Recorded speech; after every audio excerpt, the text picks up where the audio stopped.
Bueno, grabamos la sesión luego para que en algún momento pues, la compartiremos también, ¿vale? Para que podáis revisualizarla. Nada, pues vamos a presentar brevemente la escuela, ¿vale? Hero Camp, que es lo que nos trae un poquito, nos ha ayudado a facilitar esta charla. Y para que no os conozcáis Hero Camp, nada, pues hago una breve introducción a la escuela y lo que hacemos, que al final Hero Camp actualmente es un ecosistema en torno al mundo del talento y el producto digital, que se traduce en estas tres divisiones, ¿de acuerdo? Una es la escuela líder en Product Management y Product Designer, una boutique de cambio organizacional donde ayudamos a organizaciones y equipos de producto a pasar al siguiente nivel con formaciones y coaching, etc. Y de Hero Hunt, que es una agencia de recruiting hiper especializada en perfiles de producto, de product manager y product designer sobre todo. Lo que nos permite al final es completar el círculo de formación y ayuda a empresas y personas que encontrarán los mejores perfiles y entornos de trabajo de producto avanzado. Y bueno, pues al final, pues bueno, para que entendáis también por qué decimos que somos líderes, pues bueno, al final, desde 2017, pues hemos entrenado en cursos en España más de 1.200 personas, 43 ediciones de Product Manager que llevamos, más de 5 de Product Manager Advanced y con una nota media de 9/10 y al final los NPS que tenemos nos dicen que el 93% de nuestros alumnos nos recomendaría a familiares y amigos. Además, porque estamos muy felices de tener en cuenta hay tantas historias de alumnos que ya trabajan en los equipos de producto más top, por ejemplo, Cabify, Factoria, Mercadotec, Adevinta, Inditex, entre otros muchos otros, y que incluso muchos ya son leads de producto, head of products, incluso alguno ya es hasta CPO. Luego, pues, ¿qué podemos ofreceros si queréis formar parte de Producto Digital? Bueno, tenemos al final 5 cursos de Product Management, Product Manager Advanced, Product Analytics, que es bastante reciente, Product Designer y recientemente el de Product Discovery, que se está lanzando junto con Adevinta. Algunas de las últimas plazas pues las tenéis aquí listadas, ¿vale? El 5 de octubre para Manager Advanced, el de Product Analytics y Product Discovery edición número 2, ¿vale? Aquí veis una de las empresas con las que tenemos pues, entrenadores en la escuela. Y nada, pues si tenéis alguna duda, pues podéis reservar plaza con el link que os he pasado antes y reservar pues, también con David Rodríguez, donde os podéis escribir por LinkedIn o por aquí en el chat de la misma, ¿cómo se dice? La misma charla, ¿vale? Aquí de Zoom. Y nada, pues yo ya me presento yo, soy Javier Ruiz, soy Senior Product Manager en Chatcoach, también Fellow Research y Trainer en Hero Camp. Y pues nada, gracias a esto, Hero Camp, pues hoy tenemos aquí a Santi Casado, Senior Product Manager en Playtomic, y nada, te dejo que te presentes tú mismo.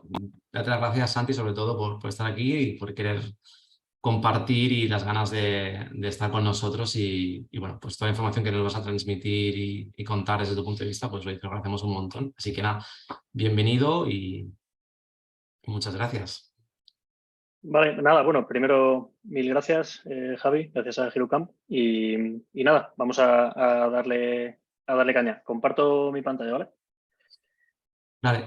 Nada, luego comentaros que hemos pensado un poco hacer el formato de que Santi nos vaya contando. Si tenéis alguna duda sobre la marcha, pues ir escribiéndolas. La idea es que las resolvamos al final, pero bueno, si hay alguna que podamos introducir en medio, pues también lo haremos, ¿vale? Pero bueno, sobre todo que sabéis que tenéis espacio al final para poder formular y que podamos contestaros, ¿vale? Así que nada, yo ya me callo. Santi, todo tuyo, por favor. Vale, nada, ¿veis, se ve bien la pantalla, Javi? ¿Todo ok, no? Sí, todo perfecto. Ok. Vale, pues un segundo.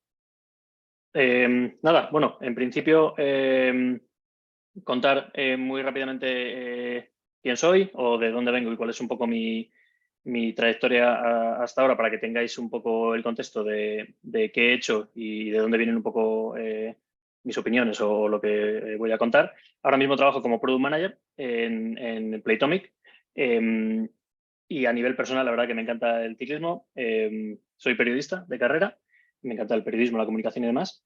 Y la verdad que también la familia, más con mi hija Luna, que nació hace año y medio. Y bueno, pues la verdad que es una aventura bestial.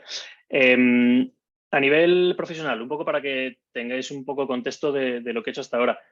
como he dicho, estudié periodismo, estuve trabajando un par de años en ABC y a partir de ahí, digamos que he tenido subidas y bajadas en relación a lo que es lo relacionado con producto. Junto con varios compañeros de la carrera lanzamos Rider State, que fue o terminó siendo una aplicación para iOS y Android, que de alguna manera era un juego social para los usuarios de la bicicleta. Luego contaré un poco en detalle qué era. Creo que hice mucho de lo que luego supe que era producto. En ese momento no sabía que estaba haciendo producto. Esto es aproximadamente entre 2011 y 2015. Luego me fui a Rider State, terminó cerrando. Me fui a Shuttle Cloud, ahí trabajé como marketing manager y dándole vueltas a lo que realmente me gustaba o más me motivaba, que terminé entendiendo que era el mundo del producto. Tuve la oportunidad de trabajar en Clarity en torno a 10 meses, un año aproximadamente. Luego trabajé en Be Cool también como product manager, tratando de abrir, digamos, todo el ámbito de producto en la compañía, en Be Cool.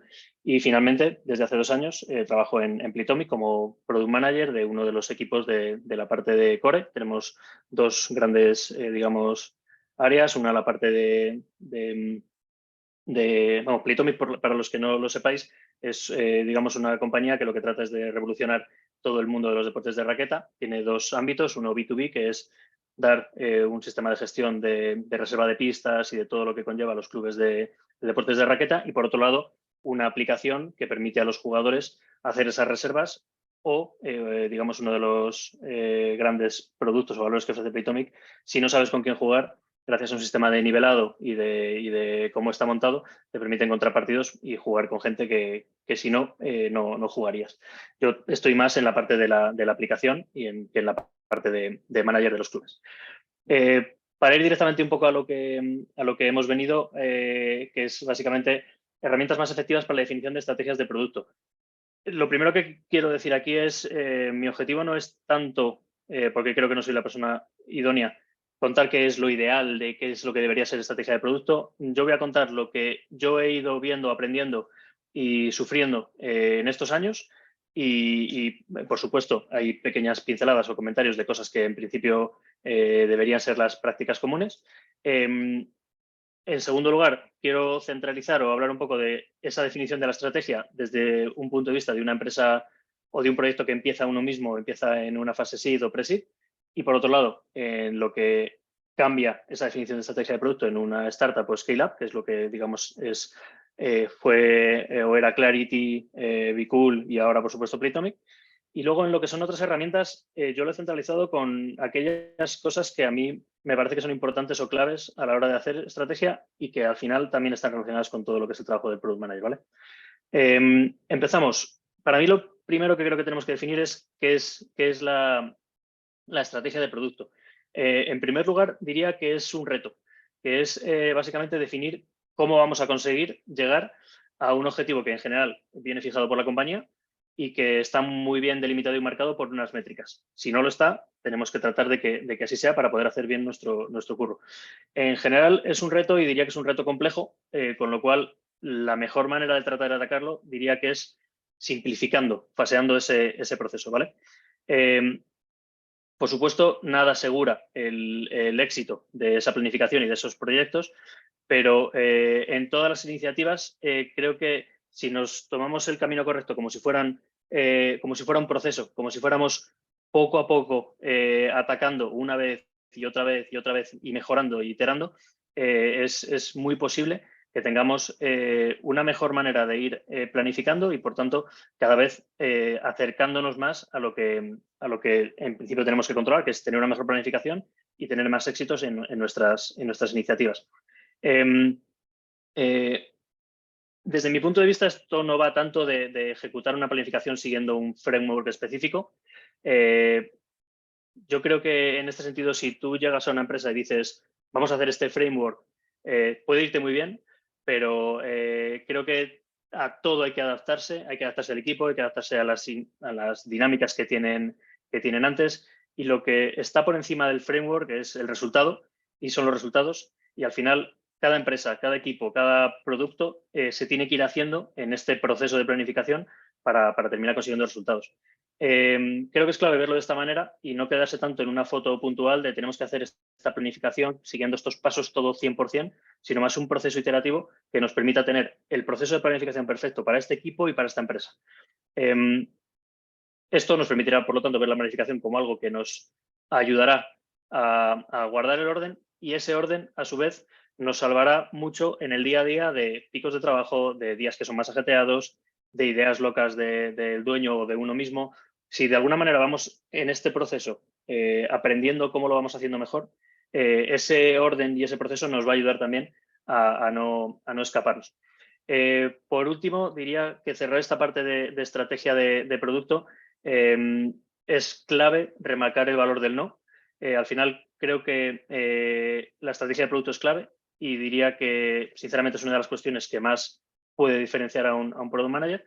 Está claro que depende de la compañía y que el PM tendrá más o menos impacto de la estrategia, pero de lo que sí estoy seguro y lo he ido aprendiendo en estos años es que, aunque en principio no tengas ninguna capacidad aparente de impactar, realmente sí tienes capacidad poquito a poco de ir influenciando y, por tanto, de ir en función de los racionales y de los datos, de ir impactando en lo que la compañía va haciendo. Si eres bueno en esta parte de planificación e identificas bien las oportunidades, al final, antes o después, todo esto saldrá a la luz. Al final, para mí, esta parte del no diría que probablemente la hayáis leído en 1000 sitios. Yo la aprendo todos los días. Tengo que decir más veces que no, tengo que decir más veces que no, tengo que decir más veces que no, ¿vale?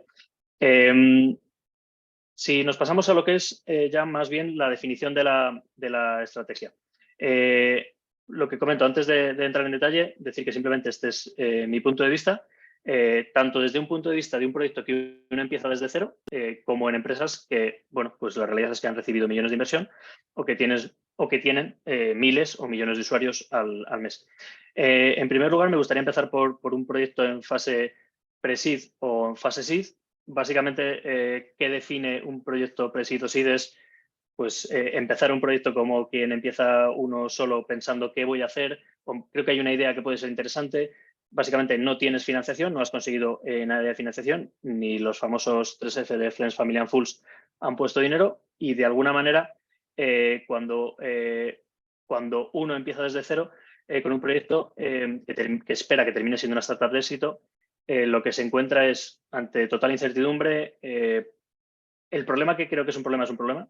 La solución es una solución. ¿Tengo algún dato? No tengo ningún dato. ¿Quién es el cliente? Al final, todo son preguntas. En mi caso, junto a otros 3 amigos de la carrera, creamos una aplicación que era para los usuarios de la bicicleta. El concepto final pensamos que era sencillo, dividir el mundo en territorios de 100 metros por 100 metros y quien más veces pasaba por cada uno de esos territorios con la bicicleta era el conquistador del mismo. Por supuesto, llegar a crear un poco todo este proceso y esta idea fue necesario el apoyo de mucha gente y darse bastantes golpes, pero finalmente pudimos lanzar en abril de 2014 aproximadamente la aplicación en iOS y en Android. Tuvo, creo que, un éxito bastante interesante. Teníamos usuarios en 68 países. Los riders, que eran los usuarios, realizaban actividades que para pasar por territorios distintos cambiaban sus hábitos de movimiento. Entonces, de alguna manera, estábamos afectando realmente a la movilidad de las ciudades. Conseguimos partners que creo que fueron muy, muy interesantes. Nuestros primeros clientes, incluso desde el punto de vista de la prensa, pues parecía que eso funcionaba. Finalmente, pues nos dimos un buen golpetazo y sin duda diría que una de las razones por las que esto pasó fue no tener una estrategia de producto clara. Las decisiones siempre con la mejor intención y con la mejor o mayor profesionalidad que uno pensaba, siempre era tomarlas acertadamente, pero al final, si no tienes esa estrategia clara, vas revisando poco a poco y te das cuenta de que faltaba mucha estrategia detrás de todas esas decisiones. Si ahora con el tiempo, ya han pasado 7 años, uno mira atrás y de cara a la estrategia piensa qué cosas haría si tuviera que volver a empezar un proyecto así, desde el punto de vista de estrategia de producto, diría que en primer lugar decidiría ir con poco equipaje para ir muy rápido, ¿vale? Y esto al final lo traduzco en utilizar Business Model Canvas como el framework de decisión más sencillo y que más rápido se puede ir validando. Haces un primer Business Model Canvas, contestas a todas las preguntas claves y te vas a tratar de validarlo lo más rápido posible y, si no, a iterar. En segundo lugar, algo que también es obvio, pero que no por obvio a veces se olvida, que es cliente, cliente, cliente, cliente. Y, por supuesto, hay muchos artículos, creo. En Medium, por ejemplo, a mí me mola mucho para ver sobre cómo entrevistar y demás. Pero si tuviera que decir un libro para cómo hacer estas entrevistas al usuario, creo que de Momtest es muy, muy, muy chulo, es muy sencillo y la verdad que a veces, como decía antes, por que te dicen cosas obvias, muchas veces las damos por sabidas y luego no son tan obvias, ¿no? Llevarlas a cabo. En este sentido, tener en cuenta que lo que estamos buscando en estos proyectos es ese famoso product market fit, el tratar de encontrar el mercado que quiere un producto, y para esto es clave entender con quién hablamos. Remarco esto porque es muy claro que si es una B2C o si sabemos que solucionamos un problema al cliente directo, todos tenemos claro con quién tenemos que hablar. Pero cuando es el B2B, esto diría que es clave. O sea, te tienes que sentar con gente que te va a dar sus opiniones con respecto a un problema que tienes que validar y una potencial solución que tienes que validar. Siéntate con quien realmente te tienes que sentar. Alrededor de los B2B hay muchos tipos de personas que están interesadas en el producto, pero no todos ellos son los usuarios, no todos son los que realmente influencian la compra, no son los compradores. Bueno, simplemente esto creo que hay que tenerlo en cuenta, vamos. Por último, iría directamente a la parte de prototipado. O sea, ir rápido, es decir, Business Model Canvas, entrevistas con usuarios, tener claro qué tipo de producto hacemos y el prototipado. Diría que con estas tres herramientas trataría de ir poquito a poco reduciendo la incertidumbre y, por supuesto, cada vez vamos a ir fallando lo más rápido posible. La verdad que me gustó esta foto porque realmente en esta fase es como un escalestri. Tú vas acelerando y si el coche se te va saliendo. Poquito a poco lo vuelves a poner y lo vuelves a poner hasta que terminas teniendo el control y el coche ya no se te sale. Luego ya pasamos al siguiente nivel, ¿vale? Pero primero tienes que conseguir que el coche no se te salga, ¿no? Entonces, creo que ese es el tipo de planificación que hay que hacer muy a corto plazo, muy rápido, aprendiendo muy rápido, ¿vale?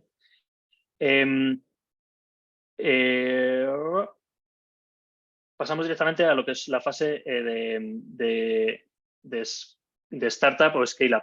De alguna manera, creo que sí que se puede hacer una pequeña conexión entre lo que hemos venido haciendo ahora y validando a lo que viene a partir de ahora, ¿vale? No digo que lo que yo hubiera hecho a los 3 meses en mi proyecto o en otros proyectos que se empiezan es lo que voy a contar ahora, porque esto ya digamos que es en empresas mucho más grandes, pero creo que sí que puede ser un poco continuista.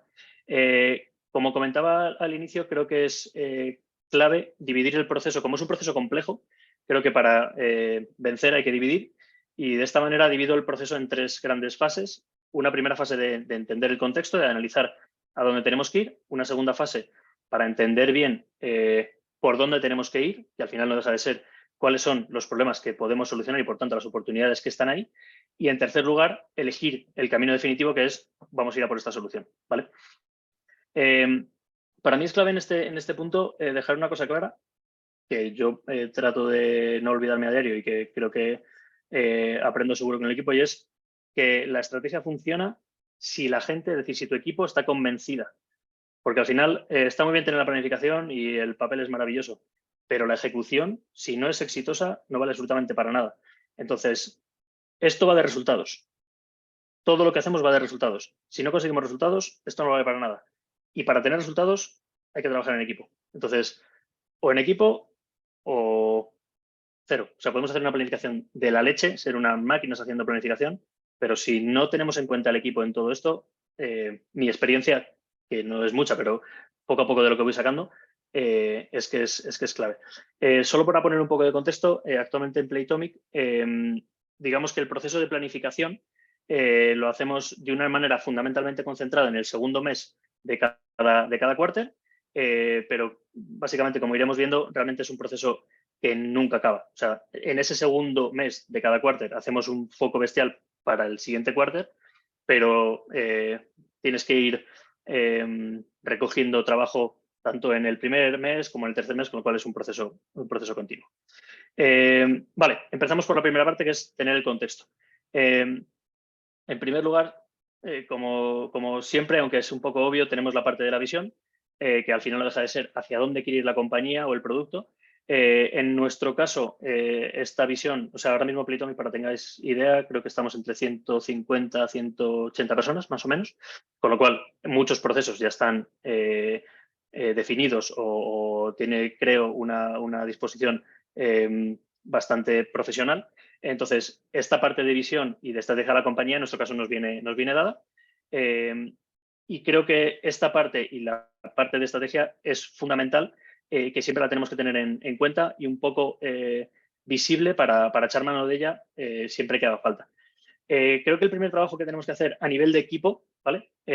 Para que tengáis una idea, como comentaba, en Playtomic hay dos partes que están lideradas por dos product leads, y cada una de esas partes tenemos 3 equipos, ¿vale? Entonces son 6 equipos y de cada uno de esos equipos con un product manager, un product designer y con varios desarrolladores, y luego los product leads.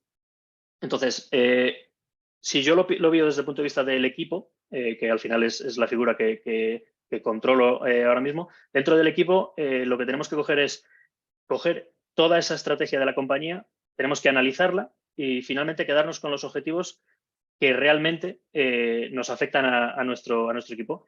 Esto no deja de ser un trabajo básicamente de análisis, punto por punto de la estrategia, y tratar de identificar, oye, si mi equipo lo que tiene que hacer es incrementar el número de partidos que se juegan al mes, de los 16 objetivos que plantean o de los 5, estos 2 son los que me tocan, ¿vale? Entonces, el siguiente paso es ir a por esos análisis, o sea, ir a por esos objetivos, perdón. Hacemos el análisis y sacamos los objetivos. Por ejemplo, estos no son estos los objetivos en Playtomic, pero podrían serlo. Es decir, a nivel grande, tener un crecimiento mayor que el año anterior, reforzar el modelo de suscripción y optimizar operaciones, es decir, tratar de conseguir que el equipo de operaciones haga menos trabajo manual y lo más automatizado posible. Al final, estos son los objetivos que nos vienen perfectamente delimitados y que así a nivel de compañía nos transmiten de cuáles son las métricas clave. Es decir, al final tienes un objetivo y a través de 1, 2 o 3 métricas clave, cuáles son aquellos marcadores que nos van a decir si vamos a ir bien o no, o si vamos a hacer una iniciativa, creemos que vamos a conseguir ese objetivo y esa métrica. Entonces nos ayuda mucho a encaminar o a saber hacia dónde vamos, ¿vale? Una vez ya tenemos hecha la parte de análisis, pasamos al segundo punto, que es la definición o la identificación del problema. Aquí vamos a hablar de usuarios, diagnóstico, oportunidades y dónde. Está cambiado, pero bueno, ahora lo vemos. En primer lugar, que también es muchas veces obvio, pero también muchas veces se olvida, es tratar de entender al usuario. Mi experiencia me dice que muchas veces siempre se debería y que las empresas deberían tener buyer persona, personas, todo muy identificado, pero muchas veces no se tiene. O diría que la mayoría de veces no se tiene, excepto que entres en empresas ya con mucho triado y organizado, muchas veces no se tiene. Entonces, bueno, pues hay que tratar de trabajar en busca de ello o ir poco a poco teniendo información para tener esos perfiles. Al final, de cara al usuario, diría que la clave es tratar de traducir al usuario y al cliente, porque es clave entender el problema, porque si entramos un poco en el punto de todo lo que dice el cliente va a llevar razón, cometemos un error. Y esto que quede claro, no porque uno sepa más que el usuario, sino porque tú tienes que tener en cuenta más cosas. Tienes que tener en cuenta si la solución es viable, si es usable, si es realizable, si cuadra con los objetivos de la empresa. Es decir, todo eso lo tienes que tener en cuenta. Y no vale solo que es que el usuario me ha dicho que tengo que hacer esto. Te ha dicho que esa es la solución, pero ¿cuál es el problema? Entonces, entiende el problema, trata de adaptarlo con estos factores que comento y ahí ver si realmente es algo que podemos hacer o no hacer. Una vez tenemos o hemos entendido o tratamos de entender bien al cliente, vamos a tener esas oportunidades que bueno, básicamente son las iniciativas que poder trabajar para conseguir el objetivo.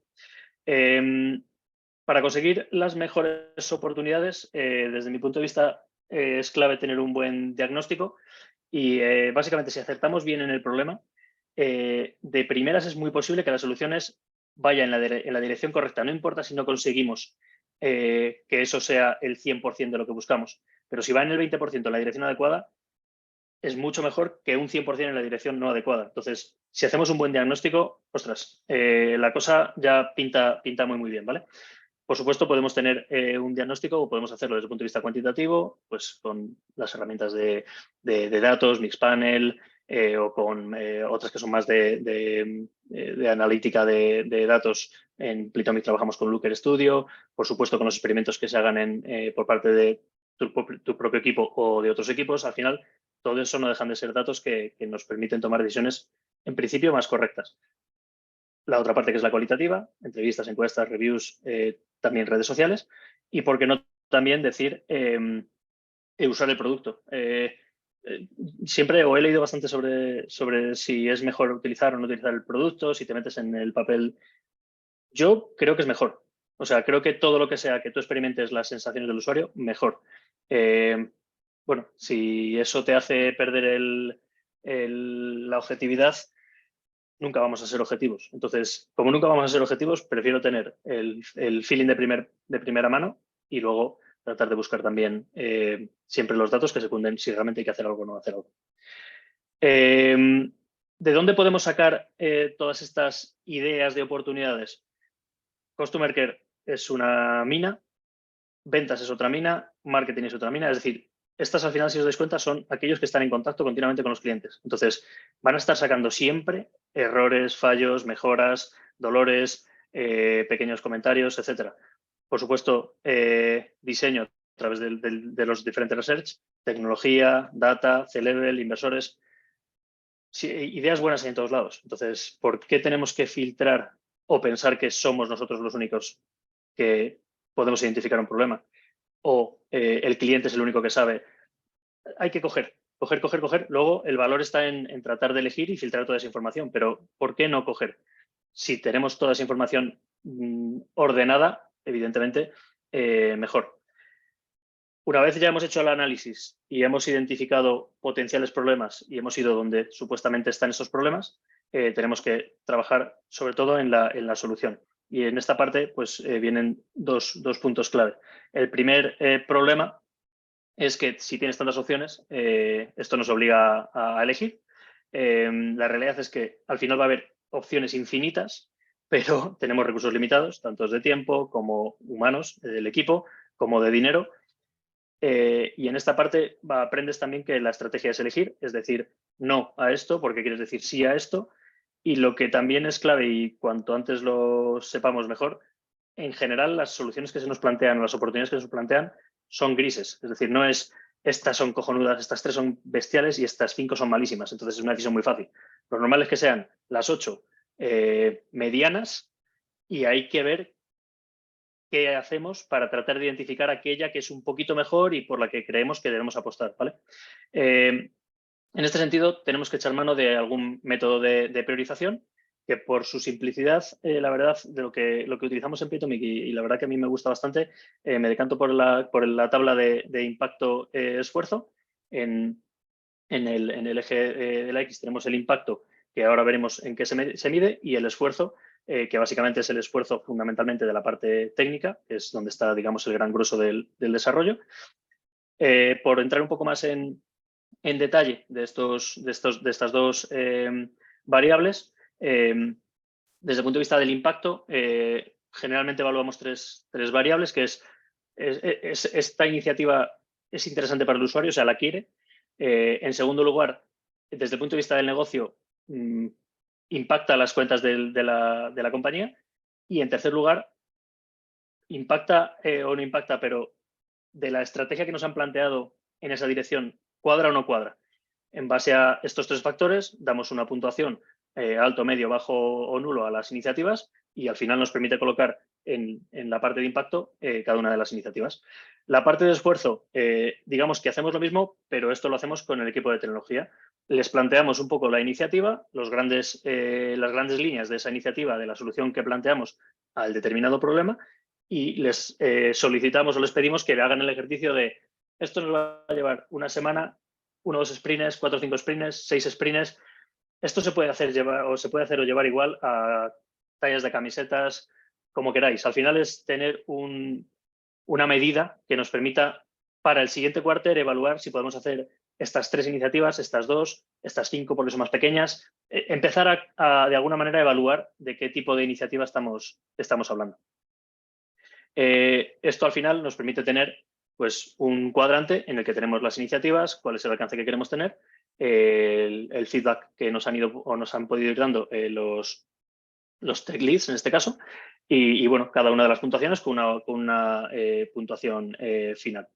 De esta manera lo evaluamos todo y finalmente de aquellas iniciativas que finalmente nos parecen más atractivas, de alguna manera, aunque es un trabajo que hacemos en continuo o en paralelo o con el apoyo total del tech lead, lo que tenemos que hacer finalmente al tech lead es convencerle de que estas iniciativas son por las que queremos luchar. Muchas de ellas el tech lead ya lo sabe porque ha ido trabajando con nosotros, incluso las ha podido proponer, etcétera. Y así las presentamos en un formato único o en cada una de las iniciativas en un slide en el que hablamos de la descripción, cuál es el objetivo, el impacto y clave también cuál es la previsión de impacto. O sea, se nos pide, y creo que es un ejercicio muy interesante, con lo que vamos a hacer, cómo creemos que vamos a impactar. Muchas veces no tenemos mucha visibilidad de realmente lo que creemos que podemos conseguir, pero al final siempre salen racionales que te permiten tener otro elemento que medir con respecto a por qué esta iniciativa sí o esta no, desde el punto de vista del impacto también económico para la compañía. Por último, una vez esta información es pasada al tech lead, en este caso al PM lead, perdón, es él el que tiene que terminar convenciendo a los stakeholders al C-Level y finalmente, una vez ya tenemos las iniciativas compradas, lo llevamos a roadmap y empieza, como comentaba antes, la otra parte que es la ejecución con el equipo, gestión de expectativas, funcionales y todo lo que conlleva bueno, pues en el desarrollo de las iniciativas. Para ir acabando, simplemente comentaros algunos puntos que yo creo que son claves en este trabajo de planificación para hacerlo lo mejor posible. Que son, digamos, estas otras herramientas. En primer lugar, y soy pesado, pero quizás soy pesado porque probablemente sea una de las cosas que yo más tengo que mejorar, es decir que no. Al final, a todo lo que nos quita tiempo.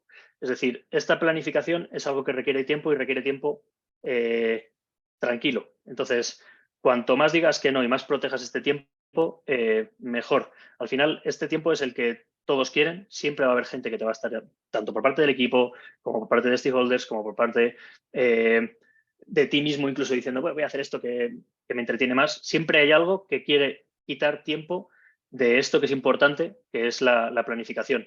Lo malo es que cuando es importante pero no es urgente, puedes dejarlo. Pero cuando es importante y urgente, al ser urgente ya lo vas a hacer mal.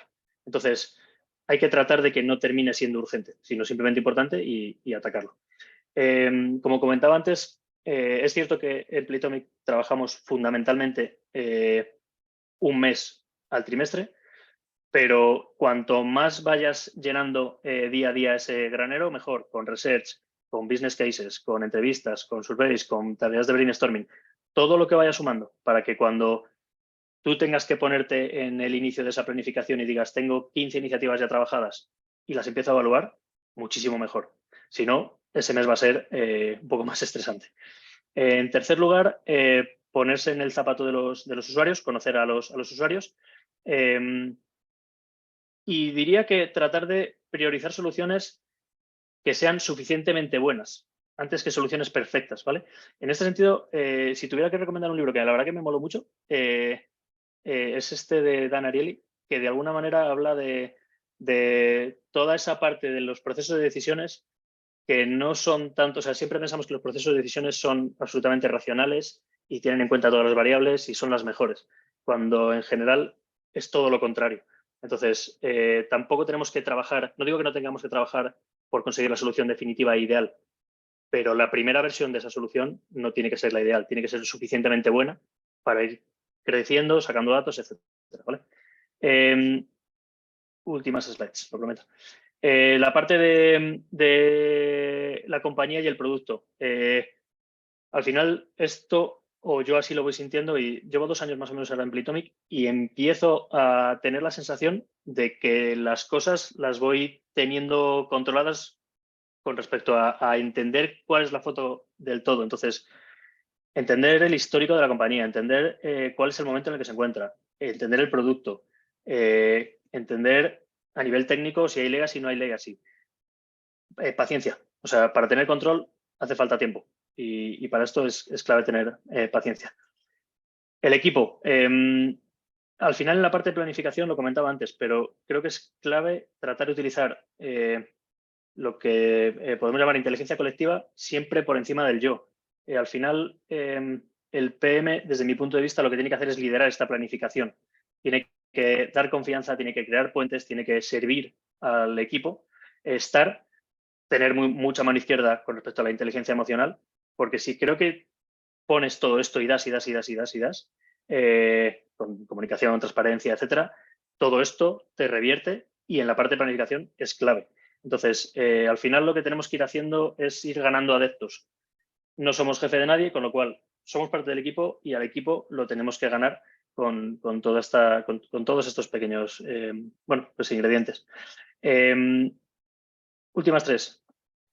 Repito lo mismo, esto para mí es un proceso. Entonces, la planificación no es un hito, es un proceso. Entonces, cada semana, cada mes, cada quarter es un inicio nuevo en el que puedo volver a practicar lo mismo, volver a aprender y volver a mejorar lo que tengo que hacer. Con respecto a los stakeholders, diría que tiene que haber una comunicación continua, que al final lo que estamos haciendo es gestionar expectativas, es decir, si esperan 3, hay que darles 3, y si no podemos darles 3, tenemos que prevenirles de que no les vamos a dar 3 y que les vamos a dar 2 o 4 y por qué. Otra de las cosas que creo que es interesante es cuanto antes pueda sacar una solución, la presión de los stakeholders va a disminuir, aunque no sea la versión definitiva, pero cuanto antes pueda sacar valor, mejor. Eso va a hacer que la presión baje y el equipo trabaje mejor. Y lo mismo, cada vez que un stakeholder te escriba, cuanto antes pueda contestar, contesta rápido. Y si no sabes la respuesta, por lo menos di que la vas a buscar y contestarás, pero siempre interacción, ¿vale? Al final es un poco lo mismo que con el equipo. Creo que hay que dar. Esto es un punto más filosófico, pero yo creo que si das, terminas recibiendo, ¿vale? Al final, incluso los stakeholders necesitan algo y te van a necesitar. Entonces, si das y estás atento, al final salen esas oportunidades. Tampoco voy a vender la moto de que los stakeholders o el C-Level, etcétera, es todo tiene un proceso y todo se sigue. Hay compañías en las que el CEO tiene mucho más peso, incluso termina definiendo muchas de las cosas. También creo que es clave entender en qué compañías está y en este sentido, si es más una compañía en esa línea en la que el CEO decide y manda más, a lo mejor hay que pensar más que se está en una fase más de delivery que de discovery y más de entregar que de planificar. Bueno, eso al final es tratar de entenderlo y ver en qué entorno se está. Y por último, si podéis, y para la planificación es clave, es trabajar o luchar por trabajar en un entorno en el que se acepta el fallo, porque si aceptas el fallo, al final podrás tener ese proceso en el que podrás aprender. Y 2 cosas. Esto, repito, va de resultados. La realidad es que los resultados no siempre se consiguen, con lo que si no siempre se consiguen, por lo menos quedémonos con el aprendizaje. Es decir, en vez de fallo o éxito, aprendizaje. Y para mí, en la parte de planificación y al final en general, esto diría que es un oficio. Es un oficio porque se aprende haciéndolo, haciendo. Y es único porque creo que en cada empresa, en cada iniciativa, en cada equipo, es único. Entonces, bueno, eso también quizás sea lo interesante de todo esto. Y esto sería todo. Más o menos he cuadrado el tiempo y espero que os haya sido interesante. Oye, pues muchísimas gracias, Santi. Estaba justo aquí escribiendo por el chat ya veía que estabas ya acabando, así que a ver si nos pregunta alguna cosilla.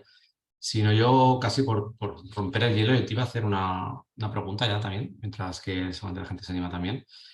Em, ¿Cómo planteas la deuda? Si quieres dejar de compartir, no hay problema, ¿eh? Vale. Digo, ¿cómo planteas, por ejemplo, la deuda técnica, ¿no? O sea, al final, cuando también estás planteando una estrategia y demás, yo creo que todos nos hemos encontrado con empresas pues que sí, que bueno, la parte de construcción, pues quizás es un poco más, está más definida, pero cuando no eres fundador, aunque lo seas, pues te encuentras con que la situación en casa, pues no es tan bonita como parece desde fuera, ¿no? Y al final siempre tienes que acabar adornando un poco, ¿no? ¿Cómo gestionáis en ese caso si hay idea técnica, los bugs o cosas así que son inesperadas? O sea, con respecto a la deuda técnica, yo la experiencia que he tenido depende del tamaño de la deuda técnica, pero en un caso la deuda técnica era muy, muy grande, entonces nos gustara o no, y no es Playtonic, nos gustara o no, lo tenemos que tener en cuenta desde el primer momento de cara a la planificación. O sea, la planificación ya no era tanto o no solo pensando en qué queremos hacer para solucionar qué problema, es qué queremos hacer, podemos hacerlo o no podemos hacerlo y qué cosas se caen, porque a lo mejor la viabilidad de la parte técnica no nos lo permite. Entonces, depende del tamaño, diría que hay que tenerlo más o menos en cuenta en la planificación. Ahora mismo, por ejemplo, en Playtomic, la parte o el equipo técnico tiene sus propios OKRs, que muchas veces van en línea a ir optimizando las tecnologías e ir actualizándolo. Y de cara a la planificación, lo que de alguna manera se pacta con los engineering managers es que durante o cada quarter X personas tienen que realizar una serie de OKRs y de alguna manera pues tienes en cuenta ese tiempo que al final te va a repercutir positivamente a ti en producto. Si el equipo puede actualizar la parte de mobile y eso nos va a hacer que en vez de un mes los siguientes proyectos se tarden una semana, pues al final es beneficioso para todos. Aquí es clave, yo creo, también el peso que tenga tecnología y la importancia que se le dé a tecnología desde el punto de vista de negocio. O sea, al final es un poco entre todos. Sí, nosotros también, bueno, antes también he hecho un poco lo mismo, o sea, al final dejar un buffer también de decir, bueno, dejo esta capacidad del quarter o lo que sea a equipo de tecnología, por si hay alguna iniciativa que ha surgido, ¿no? De hecho, yo otro que te quería hacer, pues que, oye, por favor, de verdad, preguntar alguna cosa que os haya quedado en el tintero. Yo creo que eso te lo he explicado muy bien, pero seguro que hay alguna más. Mira, Luis dice, ¿cómo abordarías el escenario en que cuando vas a las entrevistas con los clientes, sus necesidades distan mucho de los objetivos de la empresa? A ver, quiero decir, o sea, de primeras yo lo separaría. Quiero decir, tú vas a una entrevista con un cliente y aparte de que tengas un guión, lo que salga de ahí no tiene que estar sujeto 100% al guión. Tú empiezas a disponer y el cliente es dueño de sus respuestas y de que se encamine la cosa por donde él crea oportuno.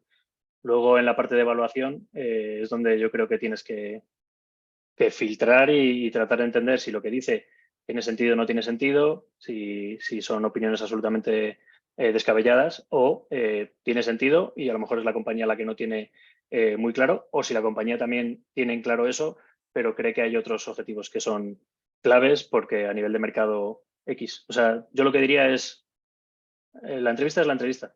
Y en la entrevista lo que hay que hacer es olvidarse de lo que la compañía quiere. Yo también coincido ahí, yo creo que es sorprendente porque a veces también depende de las opiniones, cuánto volumen de gente, ¿no? Y cuánto de común tienen la respuesta. Bueno, pues Luis, ahí tienes la respuesta.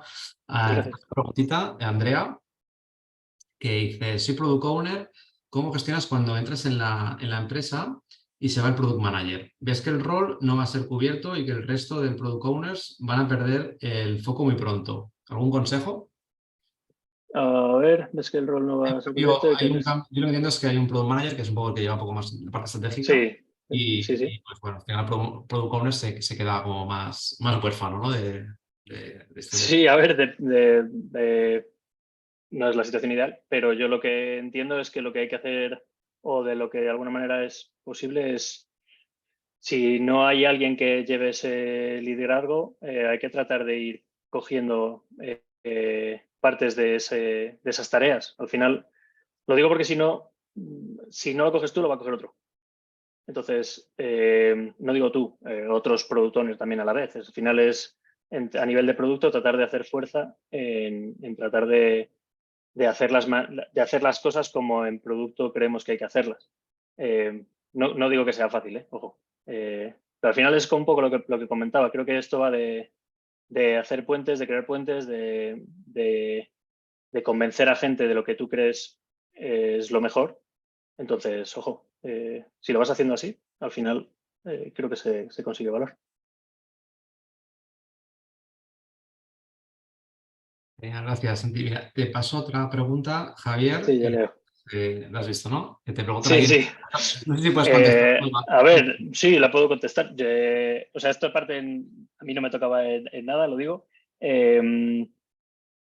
No sé si era rentable o no era rentable, no lo sé. Sé que en un momento dado se determinó que había otras iniciativas que eran más prioritarias. Ya está. Es que, o sea, no sé más. A nivel de números, no lo sé. O sea, sé que la ropa está muy bien y sé que la ropa es de calidad. Se puede decir que a veces es algo cara, pero bueno, eso es opinión mía personal como persona que juega al pádel también. Bueno, pues iba un poquito de info que podías dar. Mira, siguiente Sí. pregunta, Alexandra. ¿Qué recomendarías hacer si uno se incorpora como PN a un equipo que ya viene funcionando y que de pronto aún no tienen tan clara una estrategia para la creación y desarrollo de producto?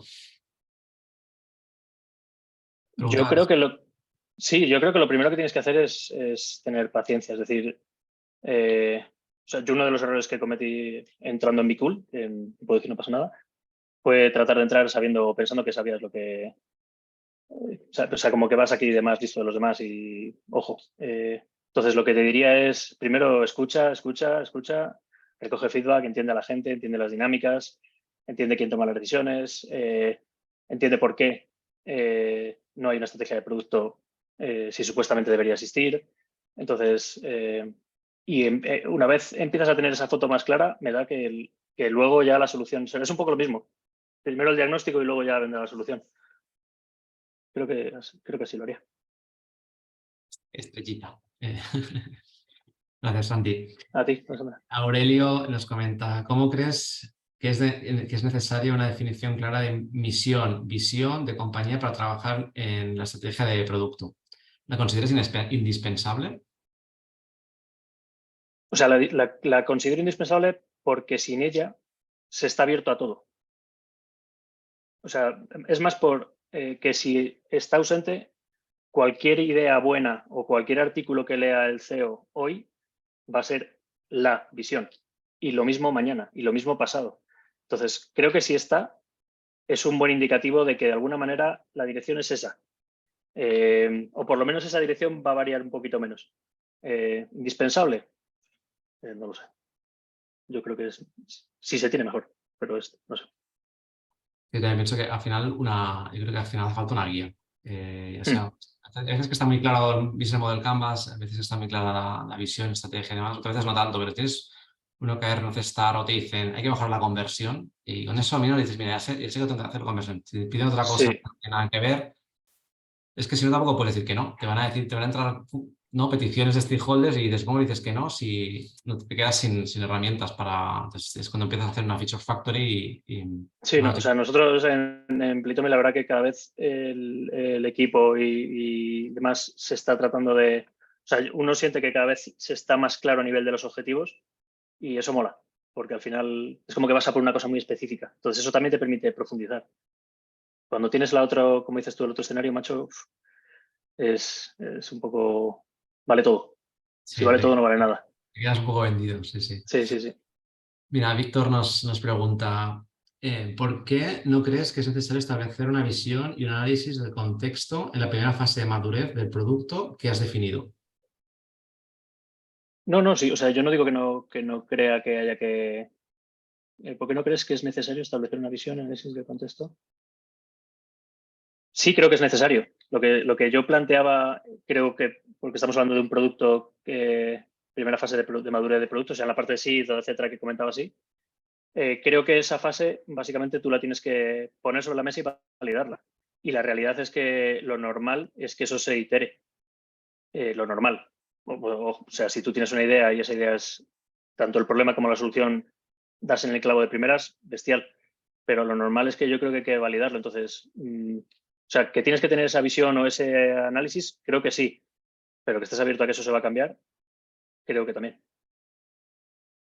Y sí que la pregunta de Víctor. Vale, la estructura vertical que has contado por la toma de decisiones, ¿no te parece que os puede frenar en la adaptación del producto frente a cambios de contexto? También depende del contexto y del mercado, entiendo. O sea, hay productos que diría están asentados y que en cierto sentido está claro hacia dónde va a ir el mercado y hacia dónde tiene que ir la solución, con lo cual el contexto afecta menos a la solución y probablemente haya...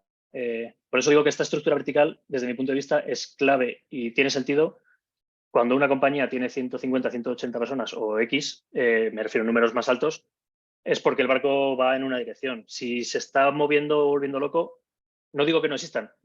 Yo no he estado en esos casos, pero claro, terminarías volviendo loco a todo el mundo y al final sería una pérdida de tiempo, dinero y recursos. Pero yo te hablo de lo que yo conozco. O sea, creo que en esa parte... ¿Se ha dado algún caso, alguna empresa así recientemente que sí que ha pivotado, pero no han sido casos como muy deseables, han sido casos de startup de éxito que de repente está casi hundida en el pozo y se reinventa y sale? Han cambiado totalmente, Ya, pero, o pero sea, no al suele ser final... es Y, bastante raro. Es como y al fin, justo, y al final lo que ves también es que el modelo de esa startup no era tan exitoso. Estoy hablando de los números económicos, o sea, de los números económicos, de los números de la parte económica, a lo mejor no era tan exitoso como se vendía. A lo mejor había fondos que estaban sustentando eso y tiene que pivotar porque hay un momento en el que pone el dinero dice que esto no se aguanta. un poco los inversores también, startups que van con rondas. La última pregunta de Víctor que nos comentaba era ¿Mm? que, bueno, esto creo que es más para CPO, CEO, pero ¿cada cuánto crees que hay que cambiar la visión de un producto? No lo sé. O sea, quiero decir, cambiar la visión del producto. Es Si está, más CEO, yo creo, estrategia y es eso, lo sí, menos posible.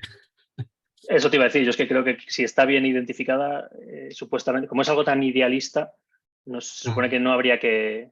Quizás la tengas que adaptar y que hacer más grande, pero tiene que ir en esa línea. Pero se me escapa. Orlando nos pregunta, buenas tardes, Santi. En tu opinión, ¿qué aspecto o indicadores presenta un producto que merece la pena construir? ¿Qué aspecto de indicadores presentan productos que vale la pena construir? Mm, Sí, yo lo que entiendo aquí es cuándo decidirías construirlo o no. O sea, decir, Sí, o sea, ¿no? Cuando estás en fase de validación, cuando dices, ah, vale, pues me construyo. sí, o sea, entiendo en esta parte, sobre todo también de la parte de.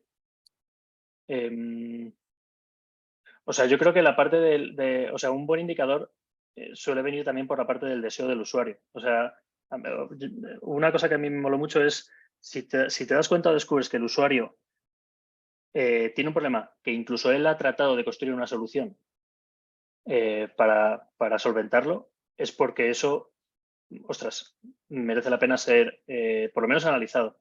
Hay otros problemas que la gente no piensa que son problemas. Entonces, también tienes que tener cuidado porque tú piensas que es un problema, pero si la gente no piensa que es un problema, no hay.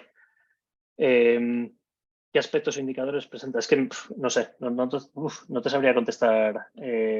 Entiendo que al final con todos los valores que te planteaba antes, o sea, si hablamos desde cero, yo creo que hubo mucha parte, o yo plantearía mucho el prueba-error y el ir validando lo que tú creas, pero valídalo. O sea, Sí, también pienso que al final sería eso al principio y luego cuando son productos más maduros, quizá pues al final lo más fácil de contestar sería, pues yo que sé, por ejemplo, una experimentación de B-test o algo así, ¿no? Pues si los números son mejores y demás, pues bueno, estarías decidiendo construir esa parte. Pero bueno, también depende de la fase, es que nada, sí, la pregunta es bastante es muy abierta. genérica. Sí. Sí, sí.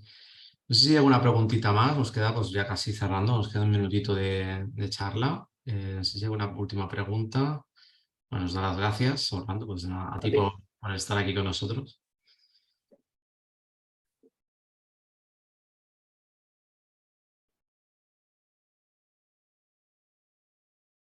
Bueno, si no, pues si no hay más preguntas, que se me ha cerrado el chat. Un segundillo. Vale. Pues no son más preguntas, pues nada, oye, daros las gracias a todos por estar, haber estado aquí, por escuchar a Santi y sobre todo a ti, Santi, también, pues oye, por compartir todo tu conocimiento, tu forma de ver la estrategia, todas las fases. Yo creo que ha sido una charla pues, muy completa, además nos ha dado tiempo para hacer muchas preguntas, así que, oye, pues darte las gracias a ti, especialmente, y a todos también por asistir hoy y acompañarnos. Así que nada, estar atentos, aquí tenéis, os hemos dejado, si queréis ver el descarga del programa, os vais a ver alguna otra clase, también, si veis en el chat, había una oferta también de descuento. Y nada, pues nos vemos por las redes. Cualquier otra duda que os surja, pues os podéis contactar también por email, por LinkedIn o lo que sea, y intentamos contestaros con mucho gusto. Así que nada, muchísimas gracias a todos. Genial, muchas gracias. Gracias a todos.